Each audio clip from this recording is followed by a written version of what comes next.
മാതാവിൻ്റെ വണക്കമാസം 7-ാം തീയതി. ജപം.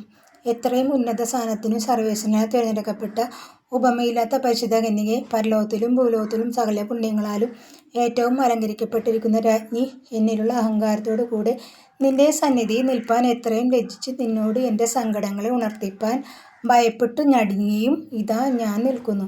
ഇപ്രകാരം ഒരു മഹാപാപിയായിരിക്കുന്നു. എങ്കിലും ദൈവദൂതനോടു കൂടെ മംഗളവാർത്ത ചൊല്ലി നിന്നെ സ്തുതിപ്പാൻ ഞാൻ ആഗ്രഹിക്കുന്നു. ആകയാൽ വരപ്രസാദത്താൽ സമ്പൂർണ്ണയായ കന്യകേ, നിനക്ക് സ്വസ്തി. നീ പൂർണ്ണമാം വണ്ണം പ്രാപിച്ച ദൈവപ്രസാദത്തിൽ നിന്ന് അല്പമെങ്കിലും എനിക്ക് തരണമേ. സർവേശ്വരൻ നിന്നോട് കൂടെ ഇരിക്കുന്നുവല്ലോ. അവിടുന്ന് എന്നിലും ഇരിപ്പാനും ഞാൻ ദൈവത്തെ മോക്ഷത്തിൽ നിത്യമായി കണ്ടു സ്തുതിച്ചു വാഴുവാനും മനോഗുണം ചെയ്യണമേ. സുകൃതജപം. ഞങ്ങളുടെ ജീവനെ, ഞങ്ങളുടെ ആശയെ, ഞങ്ങളുടെ മാധുര്യമേ, നിനക്ക് സ്വസ്തി. ഞങ്ങളുടെ ജീവനെ, ഞങ്ങളുടെ ആശയെ, ഞങ്ങളുടെ മാധുര്യമേ, നിനക്ക് സ്വസ്തി.